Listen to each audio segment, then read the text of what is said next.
Praise the Lord. இந்த நாளில் கூட ஏசப்பா உங்களுக்கு கொடுத்துருக்க வார்த்தை என்னன்னா, ஏசாயா 66ஆம் அதிகாரம் வசனம் 13. ஒருவனை அவன் தாய் தேற்றுவது போல் நான் உங்களை தேற்றுவேன்.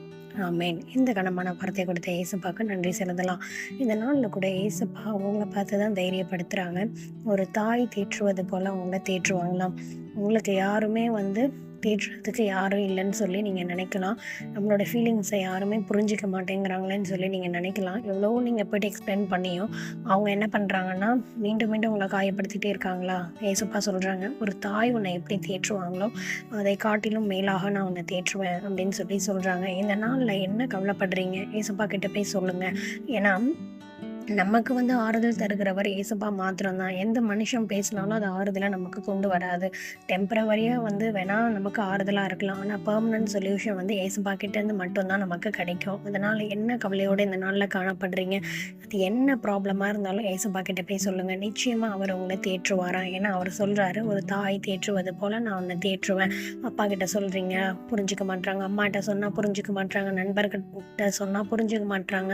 நம்ம என்ன பண்ணுறதுன்னு தெரியலையே அப்படின்னு சொல்லி நீங்கள் கலக்கம் அடைந்திருக்கலாம். ஆனால் ஏசப்பா சொல்கிறாங்க, நீ அந்த கவலையை என்கிட்ட சொல்லு, நான் பார்த்துக்கிறேன் அப்படின்னு சொல்லி சொல்கிறாங்க. ஏன்னா ஏசப்பா ஒரு தாய் தேற்றுவது போல் உங்களை தேற்றுவாங்களாம். நீங்கள் மனுஷங்க கிட்ட போய் உங்கள் கவலையை சொன்னீங்களாம், அவங்க என்ன பண்ணுவாங்கன்னா உங்களை கேலி கிண்டல் பண்ணிட்டு போயிடுவாங்க. இல்லைனா நீங்கள் சொன்னதை சேர்த்து வச்சுட்டு என்னைக்காவது ஒரு நாள் உங்களை குத்தி கம்மிப்பாங்க. ஆனால் ஏசப்பா ஒரு நாளும் அப்படி செய்கிற தேவன் கிடையாது.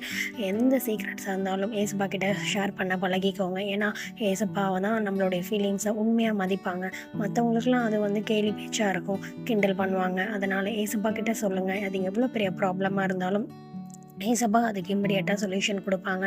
சாய்ந்து அழுறதுக்கு கூட யாரும் இல்லைன்னு நீங்கள் நினைக்கலாம். எப்படி இருக்க, சாப்பிட்டியான்னு சொல்லி கேட்குறதுக்கு கூட யாருமே இல்லைன்னு நீங்கள் நினைக்கலாம். ஆனால் ஏசப்பா சொல்கிறாங்க, நான் இருக்கேன் உனக்காக, நீ ஏன் இப்படி வருத்தப்படுற அப்படின்னு சொல்லி கேட்குறாங்க.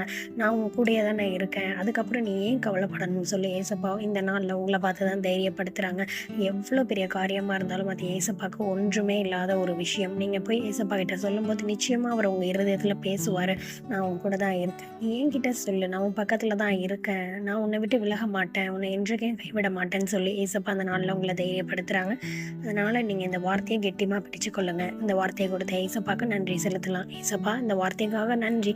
இந்த வார்த்தையில் நீங்கள் சொல்லியிருக்கிறபடி ஏசப்பா ஒரு தாய் தேற்றுவது போல் நீங்கள் உங்கள் பிள்ளைகளை தேற்றுவேன்னு சொல்லியிருக்கீங்க. ஏசப்பா அவங்க என்னென்ன கஷ்டப்பட்டுட்டு இருக்காங்களோ எல்லா காரியத்தில் நீங்கள் அவங்கள விடுவிக்கும்படியாக ஜெபிக்கிறேன். ஏசப்பா ஒரு தாய் தேற்றுவது போல் நீங்கள் அவங்கள தேற்றும்படியாக ஜெபிக்கிறேன். ஏசப்பா தாழ்த்துற வெறுமையாக்குறேன். ஏசப்பா மீட்பர் இயேசுவின் மூலம் ஜெபிக்கிறேன் நல்ல பிதாவே, ஆமென். நாளைக்கு இன்னொரு பைபிள் வர்ஸோட உங்கள் எல்லாரையும் மீட் பண்ணுறேன். God bless you all.